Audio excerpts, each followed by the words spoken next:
We've got something new. My friend Becca Lory Hector and I decided that we needed to have a conversation that we shared with y'all because she and I tend to have some pretty amazing conversations. And we feel like there's so many things that need to get talked about that don't get talked about. And she and I want to do it. The world is ours, we'll light the way. Turn every shadow to vibrant day. Autistic voices, fearless and free. No chains can hold what's meant to be. We've got stories the world must hear. Breaking the silence loud and clear. Becca, Carole, Jean, we're here to say the things that matter. We'll lead the way. Rise up, rise together, hear it loud. We're standing strong, unshaken, proud. Sharing what matters, hear the call. For every woman, here's room for all.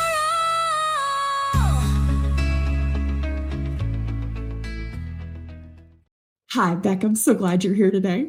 It is my pleasure to be here today. I'm so excited to talk with you about the things that really matter, right? I think that is what we always end up talking about, and I want to share those conversations with other people, right? I think we just came up with our series title, Things That Really Matter. Yes, these are the things, well, to us, right? These are the things that really matter to autistics, I think. And we talk about them. And so, yeah, we already started. We were talking before we can't even get started, like recording. We were talking already. So I'm excited to be able to record it and share it with people. Me too. So, Becca, what's on your heart today? My heart is heavy today.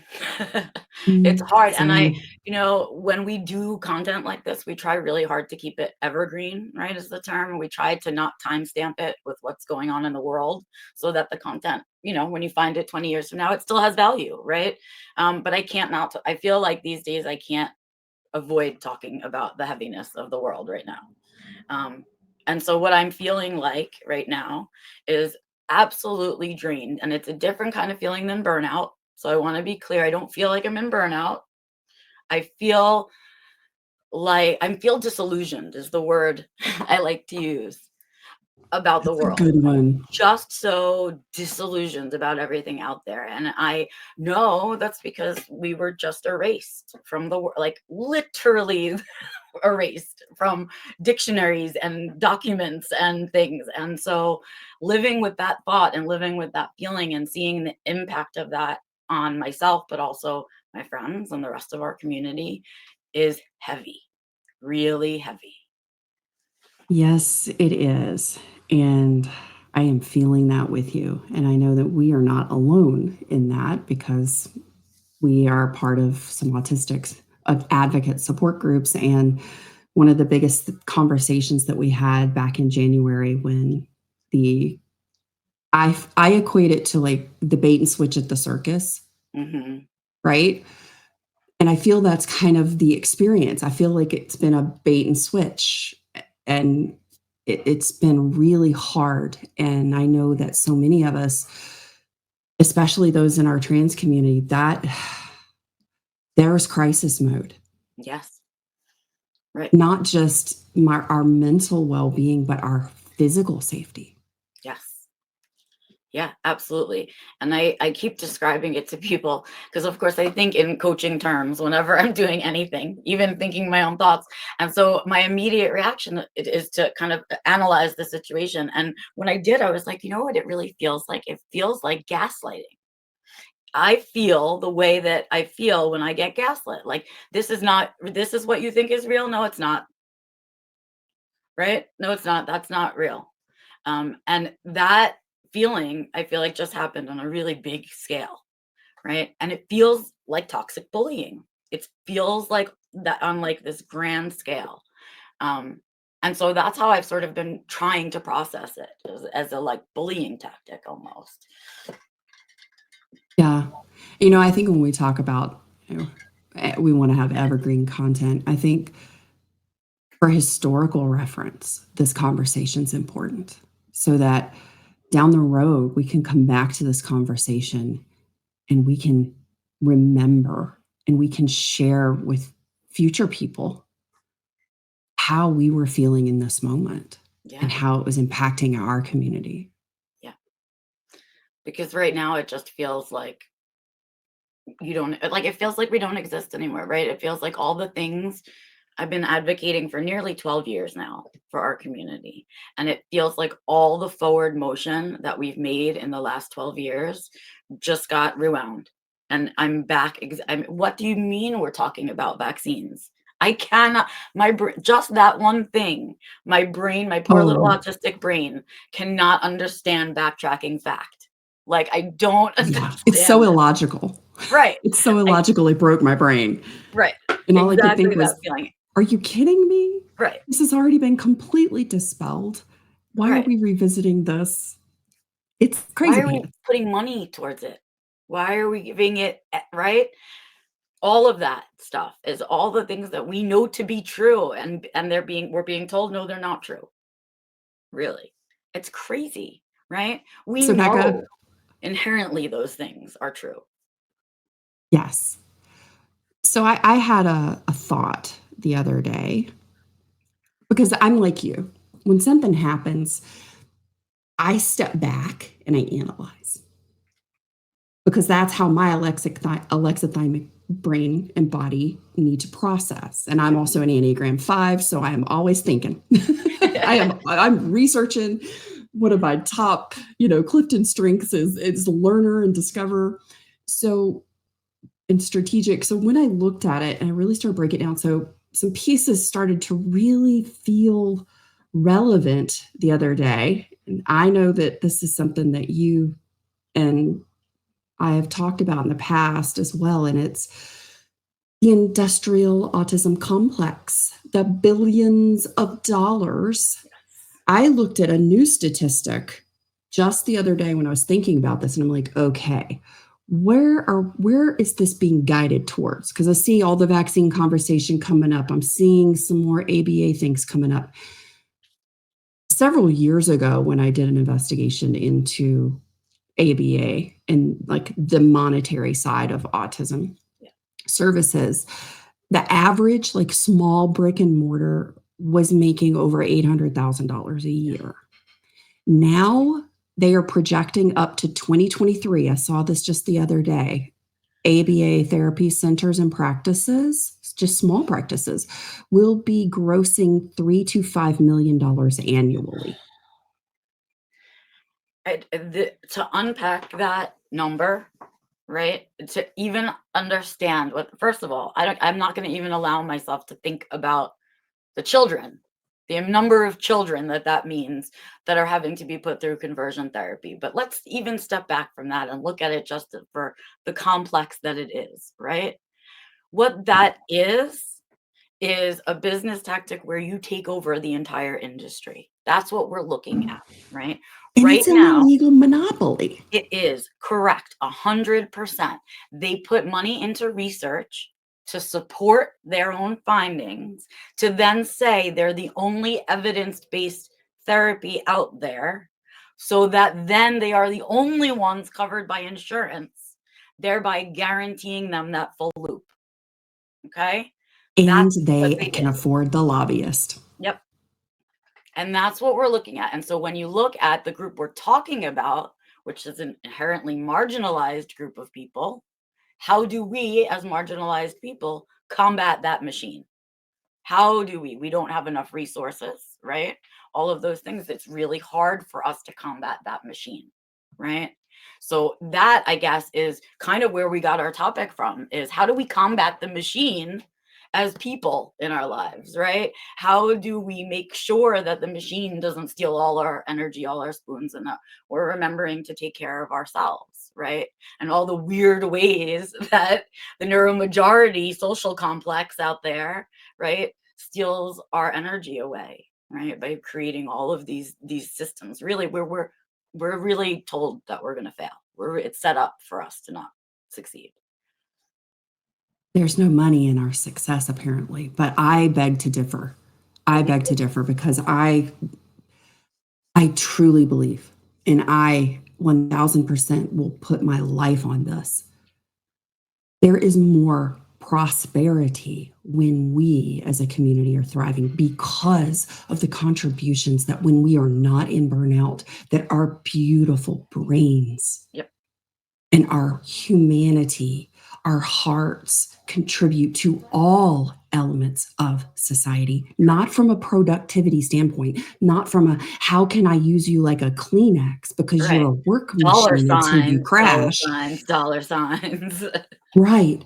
But what is the value? Because we have massive value across the board in how we contribute and elevate society and how our presence is so incredibly important and inherent Yeah, to humanity. it is, right? Like, it's always been here. We've always been here, right? Didn't matter what you labeled us, whether we were the weird witchy lady in the forest, whatever you wanted to call us at the time, right? We have always been here and we're not going anywhere because there's something about the autistic brain that is successful, right? So genetically, we just keep coming out because there's something about the way we think that helps humanity that need, it's part of the diversity that we need as a group, right? It doesn't work when every person's the same, right?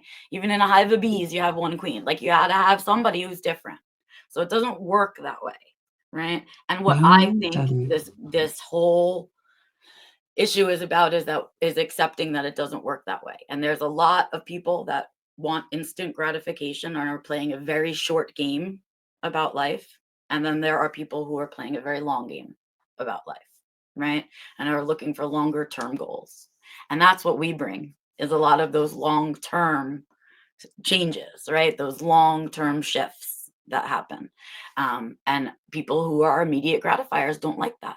They really don't like it, right? They want the quick money. They don't care that they've created a loop and are going to change the lives, or have the potential to change the lives of small children, right? Not give them the skills that they need to make good decisions as adults, because that's really what ABA does. It takes away their ability to make autonomous decisions and to learn decision making, right? It's compliance training. And that's not doesn't make for a good person. It makes for a great dog. Does not make for a good person. Makes for a burned out individual, chronic, Correct. consistent burnout, Correct. long term. All right, so Becca, we've set the stage. We've talked about why Yep. this is so dang important today. How do we start protecting our spoons? Like, what are some of the places you've noticed in your life, especially in the last couple of months, that your spoons, people are trying to take your spoons? All right. This is They my are favorite one. invading your silverware drawer. I will. They are. And I'm going to tell you this one. And this one I feel like is a little bit hard for autistics to hear because it's linked to our justice sensitivity. Okay. And we have a lot of justice sensitive. Me, that is my like, boom. If somebody triggers that, all my New York comes out when my justice sensitive, right? It's terrible. Right. And so when we're looking at this world, that's all of these things are happening in, and they're terrible. They're unfair. Right. Most of the time they're untrue. Right. And not based in Right. fact, right? Or any of the things that the autistic brain knows that we're grounded in, right? That's all happening. And what I'm going to say to you is, when you engage in arguments with people or debate, right, about these topics, right, that is how your spoons get stolen. So here's the thing. Even though you know you're right, if somebody doesn't ever want their thought to change, it doesn't matter how long you argue. And when I say that to you, hope it points out to you where that spoons get lost, right? It's just an argument not worth having. And so being more intentful, I guess, or intentional about the debates you're getting into. Is it with somebody who you think is actually listening to you, right? Or do you think it's someone who's in it just to argue? They're just in it for the argument, right? And being careful in there. And so it's hard to not want to, as justice sensitive people, to not want to get in and correct, right, what's incorrect and change people's minds and make them see the truth. It's really hard for us to not do that. But I challenge you to be more purposeful in that way, to really hold yourself back sometimes and get into those debates when it's truly one, either you want to, it's interesting to you and it's filling you up and recharging you, right? Or you feel like it's someone you might actually have impact on. Because sometimes we're just yelling and screaming the truth, and that person, we could be talking in 3 languages and we're not changing their mind. So that's my big one with what's going on right now, is being mindful about the debates you get into and when you get into them. Yes. There's a couple of things around that, and Allie and I teach this in our inclusive communication ecosystem, because this was such a huge thing for me, because I'm like you. I'm like, "But that's wrong," or "This is such an easy fix. If you just do this, don't you see this?" Right? Mhm. And that's another place our spoons pour out, but in that argument sense of when someone is stating something that is wildly inaccurate, we know it to be inaccurate, and we are trying to correct that so it doesn't continue to flourish, right? The other person, one of the main questions to ask yourself or to evaluate is, does the other person have the skills and the ability to have a conversation on this topic and be open to other possibilities? Or are they simply arguing for their rightness? Right. Correct.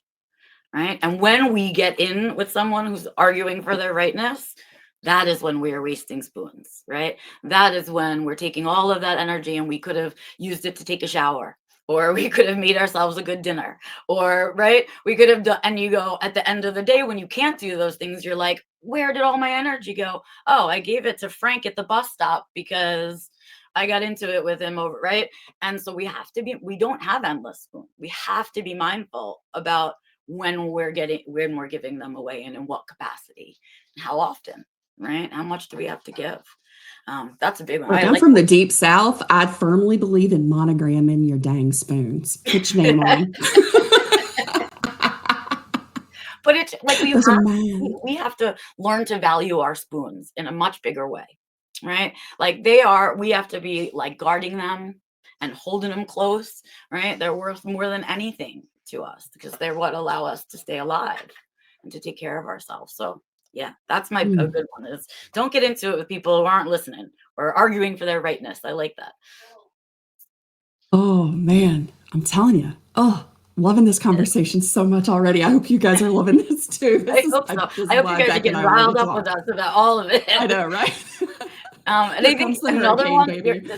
at this time is another big trap, booby trap for us around this, is trying to that people will be trying to change you right now in this time. There will be a lot of Mm. people who are trying to, like, they're trying to start the arguments with you. They're trying to push their thinking on you, right? And trying to make you change to match them, right? And that's true for us as autistics throughout our lives. We know we know that game, right? We know that now, even worse, right? Even worse. So they're trying to change your thinking, change your vote, change your whatever, right? And people will always be trying to change you. You don't need to double down on how good you are with those people, because what we do, our justice sensitivity goes, nah, and boom, I'm going to tell you exactly why. And we info dump it out, and it's all right. Everything's happening, right? That person, though, doesn't care. They're going to double down back at you, right? And so we get into this tennis match that is endless, right? And so what works better for us is to see, you're trying to change me. I don't want to change. End of conversation, right? And walk away, because it's just not worth all that expenditure. Could have been a 1 spoon conversation, now it's a 12 spoon conversation, and now I can't do, right? And that's how we kind of stop ourselves. So yeah, keep that in mind. Lots of people will be wanting to change you all the time, but especially now, right? And that is not your cue to double down on how great you are, right? That is your cue to be like, that's cute, adios, right? And walk away, because that's a spoon stealing situation, and that's what happens. And I think a lot of times, and I can look back on the past before I know what I know now, right? And I wasn't always able to, in the moment, discern how many spoons somebody was stealing or that I was Mhm. allowing and giving away, until after I've crashed, and then I'm like, "Oh my lord, I can't believe I just spent," and time blindness, thank you very much. I just can't believe I spent 3 hours having a conversation with this person who was just not gonna Right. be Yep. open to seeing anything, right? And so, I mean, there's elements that come into it that I think just part of the conversation here today is just to raise some awareness for yourself. When do you notice in Yeah. your life where you're feeling really drained, where you're feeling like, "Oh my lord, I just felt like I just ran a marathon," you Yep. know? And that was, or when you look at something and you look at the clock and you go, "Well, that was, 30 Right. minutes of my time I'll never get back again." It's your own cues that we're really talking about self-awareness, right? We're just talking about shifting this idea first that you first have to understand that you are valuable, right? Your time is valuable, your spoons are valuable, and not a little bit valuable, but the most valuable thing you have, right? And once you really believe that, anytime someone asks you to do something, you pause and say, hold on, is this worth it? You really give yourself a moment because you understand their value. So it starts there, right? Is first with that thinking pattern. But then once you get into the habit of doing that, you really listen for your triggers, right? Or you listen for your body signals, right? I know that I get a certain, it's terrible to admit out loud and we're recording it, but I know that I get a certain kind of headache when I'm talking to someone who is the wrong kind of, who's draining my energy, I guess is the best way to say it. It's like, it doesn't feel good, the conversation. It feels exhausting. And like, when is this going to be over? And all of that, right? And so when I start to feel that way talking, I'm like, that's my cue. This person's probably stealing my, this is not a good, no. I need to exit this situation as quickly as possible, right? But I had to really pay attention to myself for a long time to learn those things. So I start there, start thinking about, what is your body telling you when you're doing certain activities? What is your brain telling you, right? It's trying to warn you. And as autistics, we've turned that off, that warning system, right? Because we were told, no, no, you're weird and different and don't do it that way and all of those things, right? But our body still tells us, right? And our brain still tells us things and we got to listen. And when we do, that's when we catch. Because that's when we don't fall into it as quickly because we're like, oh, you're giving me that weird headache. I got to go. Like, this isn't good for me, you know? Yeah. Are you an autistic woman or a helping professional seeking a fresh perspective on unmasking and burnout recovery? Then you need to hear about my new book, Living Unmasked. In Living Unmasked, I share my own personal journey and lay the essential groundwork for autistic women to build a joyful and authentic relationship with themselves. For therapists, clinicians, and coaches listening, this book offers invaluable insights to deepen your understanding and support of your autistic clients. It's time to discover the path to truly getting into your comfort zone. Learn more about Living Unmasked and begin your journey today. You can find all the details at whittingtonwellbeing.com. That's whittingtonwellbeing.com. Take the first steps towards reclaiming your life with Living Unmasked. Yes, it is so true. My ears, like I have auditory processing delay, and I notice that when I'm in the wrong conversation with the wrong kind of person, it's even harder for me to process what they say. And Like when your that brain is happens, like, I nope, know, nope, right? yeah, Like, don't let my it brain's in. like, I am shutting this noise out. And it's really interesting. That is such a big piece. That's something we both talk about. And in my research, it's the number one contributing factor to autistic burnout is internal emotional safety, not having Mhm. internal emotional safety and not having self-trust. But those things are based on how safe we feel Yes. Yep. within ourselves and within our environment. And right now, our environment doesn't feel so safe. Mhm. Yep. Absolutely. It does not feel safe. And so, what I keep saying to myself and everyone else is because all of the places that we've lost a bunch of places that used to feel safe. So, what you do is you've taken those out, they're now not choices. We don't leave our lives blank, we fill them back in with other things. That's what we should all be doing right now. Right. I've had a lot of safe spaces taken from me. I have had a lot of people in my lives. I've had relationships shift and things like that. Um, and so I have a lot of blank spots right now. right? And you could look at it and be sad about all the blankness, right? Or you'd be like, that is opportunity knocking at my door. That's what those things are. Yes. Those are big Right old there with empty you. spots, right? Where I can find new people or better community or another way to do things, right? And that's where our energy should go. Is yes, it doesn't feel safe out there. You're not wrong to say that. You're not wrong to feel that. But what it means is then without those safe spaces, you need to fill back in, right? It doesn't mean you get to go without safe spaces, right? You just got to create them again. And that's why you hear so many people right now saying, community, find your community. They can't take community from us. They can't, right? Because they can't. They can't tell us who we get to spend our time with, who we give our spoons to, who we give our money to. They can't tell us that stuff. So right now, those are the things we have control over.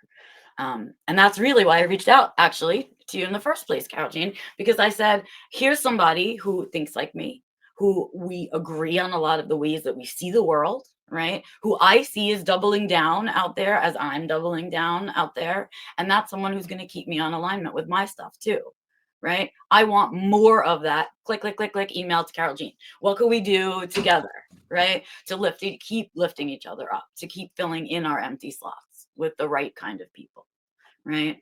And that's really where we're at today. I mean, that's what we should be doing for ourselves. And it's sneaky and quiet, and no one's going to see you doing any of these things. You're not going to get a certificate for doing a fantastic job on all of these things. But when everyone else If you need one, I'll send you one. right, we'll make you one up. Not a problem. We'll put our little faces on the bottom and everything and send it to you. But that's really, right, when you do those things, that's what keeps us going long term. That's how we stay energized, how we don't get pushed down and bullied and knocked over, is by saying, oh yeah, well then I'm going to go over here and do this. And those are my dogs. But yes, that's the way to go these days, is how to do that. Yeah. I 1000% agree with you. And that was something that we talked about in our advocate meeting, because that was the thing that I said, okay, I want to bring all of us together because right now it's really hard. This was the end of January. And I said, I know this feels bad, but I also look and I see, and I love Robin Sharma's word. I love this. I use it all the time. I am a possibilitarian. I love that. I am a realist, but I am also a possibilitarian, because I also looked at the spaces that were getting erased. And I thought, and you and I had this conversation about this not long ago, especially in the corporate world. Yeah. And I was like really getting disillusioned, really getting heavy feels, because I had turned into this checkbox. And no one was really, very few, there were a couple, but most were just like not interested in really doing the things that it requires, like cultural change and long-term implementation. And I was like, no, not really. And as all of these things started to disappear, it scared me. It made me mad. But then the possibilitarian came in, and I went, wait a minute. This is just a whole new opportunity of possibilities that we can begin to create where those spaces used to be. What do we want them to look like? Because now we know more now. We are stronger now. We are wiser now than we have ever been. There are more of us now that I know that they are one of us. And the best part about that is, and I can't believe that I can say this, they funded our research. So we didn't have any numbers. We got the DEI whole situation. We got in on it on disability. They paid attention to neurodiversity.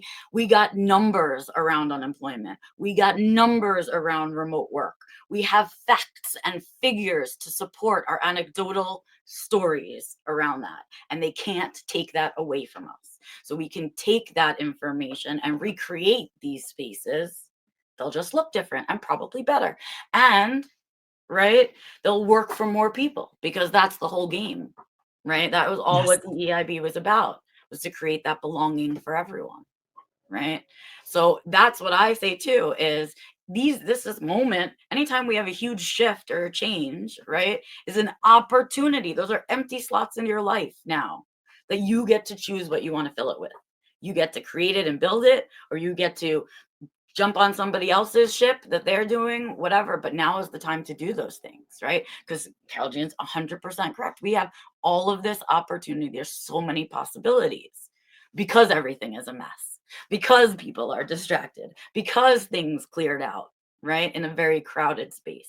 And so how do we, as autistics who are long game people, how do we really do the long game now? How do we fill in this space? Because we now have been kind of heard. They can't make us like we don't exist because there's cookies all over the internet. So they can't make it like that, right? So what are we going to do with it? The small amount of power or existence, just the fact that we connected and have created a larger community the way we have. So it's all this whole thing is very interesting to me. The idea of just kind of turning it on its head and saying, okay, well, what if you created for us an opportunity, right? By doing this. And what do we do with that? And I think that maybe that's really our challenge to you guys as you're listening, right? Is that, yeah, what are you going to do with it? The world's a mess, right? But it's also kind of a blank slate right now. There's things you could do. What are you going to do with this? And I kind of Yes, want to because remind people this, about, yes, I want to remind people about remote work and just that little story so that COVID, right? COVID, awful thing. Many people sick, many people died. Terrible thing that this all happened, right? But what it did for the disability community around employment was historical, right? The fact that we went to remote work and then we saw how much that opened up employment for the disabled people, especially autistic and neurodivergent people, right? We saw this move in our unemployment number that had never happened ever before. And the world of work has changed. Sure, they're still saying return to the office, whatever, but it will never go back the same, right? Remote work is now a possibility. Hybrid work is now a possibility because we had this awful thing come through, right? And I see this as a space of that as well. It's a space of transition. When you're in transition, what comes next? What do you want to come next? Kind of thing. I love this conversation. I've got so many happy, like sparkly whiz pops happening in my brain and my heart right now. This is also, so we talked about where your spoons can get nabbed. Yep. We talked about some of the things, and I think this is the place that we can talk about the why. Because when we have a why and we have this possibility, and we have infinite possibility, because for every problem, universal law says there's already a solution and multiple solutions that exist. Yep. And so it is just a matter of being open. But here's the beautiful thing. We talked about spoons and how they go out. And when we have just invested or not wisely invested, we have cast our beautiful monogram spoons into the mud in front of someone that went, whatever. At this point, though, we have a why because we do matter. Our why is because this is our time. And in this possibility, in this new space, we have something that is energy giving. It is energy generating, not creating, but generating. And that is the energy of creativity and Correct. creation. Yep. That is one of the beautiful energies of self. You know, Internal Family Systems teaches 8 qualities of self: clarity, calm, creativity, curiosity. How can we begin to bring these elements in right now? Because that is energy giving. Yep. And when we have a why, we have a driver that this is our space to now create and design in any way that we want. We get to curate. That, to me, that is stepping into our personal power. That is coming together as a community. That is nourishing one another. And that is doing it in a way it's never been done before. And that, my friend, to me is spectacular. Absolutely. And it's we know we can do, and so don't get distracted. Don't let them distract you. Don't get just know you just gave you empty spaces.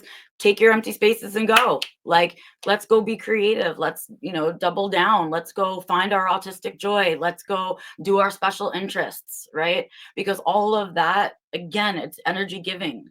Like Carole Jean says, it's positivity, right? It's recharging, it's motivating, it's all of those positive things. So if that's where you begin, is by saying, okay, well, every day I'm going to spend X amount of time with my special interests. Do that. Start there. That'll begin to re-energize you, and then you can add on to it, right? It'll spark your creativity, and then you can go and build something or do something, right? And I think that's what we do with our heavy hearts, to say, yes, it's very heavy, and no, I don't want to carry it like this, right? Let me lighten my heart, right? I'm going to lighten my loads, my joys, and the things that I like doing, And to be able to create, we have to step inside, go inward, to really tap into and expand that internal emotional safety and self-trust. And one of the best ways to start is 5 minutes, just to sit 5 minutes and just free write, just journal, just brain dump. Start with just whatever thought or phrase you have going through your head. Stop for a minute, go, what's the story behind that? Get curious, write it down, and then come back and read it a couple days later. And you start to cultivate that safety within yourself to have your thoughts and ideas, because what happened throughout most of our lives is, like Becca said, is somebody said, oh, that's weird, that's wrong. Why are you doing it that way? That is, why are you overthinking this? Oh my Lord, right? How many times have we heard that? Stop overthinking. Why are you underthinking everything? That's what I want to say. Why are you being so reactive, right? You're being dramatic. Don't be so over the top. All the things. And so we began to agree with that, because it didn't feel safe. And so if it didn't feel safe, then maybe we were wrong. And we start to believe that we can't trust our own thoughts, feelings, emotions, or experiences. And so to tap back into that safety and that creatorship, start by creating space for yourself. Say, I give myself permission to have 5 minutes to just say and feel whatever I want right here to myself, right here in my journal. You can even say it out loud. Yep. I do it out. I'm not like, I don't like to write them down. I like to say it because sometimes if I'm really mad, it feels good to yell about it, right? Or it feels good to cry about it, or it feels good to, and so don't feel like there's only one way to do it, right? Spend time. What we're saying is you're important. Spend time with you, right? Spend time alone with you, because people are always ragging on us for the time that we take alone, but that's the time that we need as human beings to process. So take your time. Right The now, most take double important time relationship. now, if you want to. Yeah, Right? double time. But get back into that relationship we have is with ourselves. Yeah. It's so funny. I'm an auditory processor, and especially when there's a lot coming in my alexithymia, I have really refined some skills to help myself identify what I'm feeling and be able to articulate it to myself. But one of the ways that I learned to do that was I look at my partner, Josh, and I was like, I don't need you to say a thing. Just sit there. I'm getting ready to tell you things. You don't even have to really pay attention. Just hold some space and act like you're listening. Right. Just shake and he'll just nod his head. He's playing his games, got his headphones on. He's like, okay. And he'll move one ear off, and I'll just start talking. And I will have my solutions because I can hear it. Yep. I'm auditory processing delay, but I'm an auditory processor. I love this, right? Yep. How do you say you're autistic without saying you're autistic? You're right. But what's so funny is at the end, he always gives me with just one really good question. That's a good partner. And it's usually a great partner. Oh, he is. He's fabulous. So if you need to find that person, if you are an auditory processor, if you need to just get it out, find a buddy. Find you a buddy. Voice note it. Yes, always. And really do, just open your mind. Do it a way that feels natural to you. That's the thing. There's no one right way.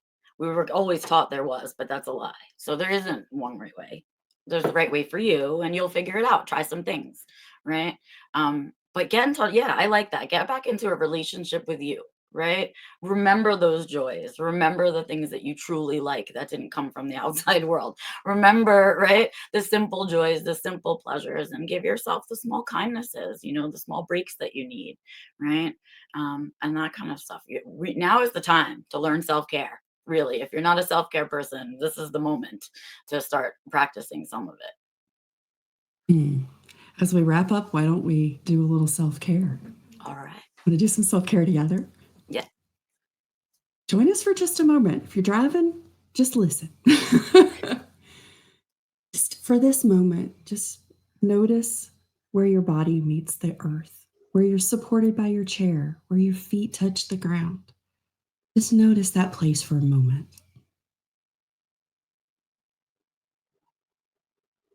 Take a nice, full, comfortable inhale. You may have been holding your breath like most of us do throughout the day. Take a nice, comfortable inhale. Really feel the air fill and expand your rib cage. As you exhale, release your shoulders, soften your eyes. You can even open and close your jaw. Sense the earth beneath your feet. Feel the weight of your body where it contacts the support beneath you. Know that in this moment, one breath, one place, this is yours. It feels comfortable and you feel called to do it. Place your hand on your heart, just a gentle presence. Sense the weight or the temperature of your hand right there on your heart. And just allow yourself to feel this place beneath your hand, this space that is yours.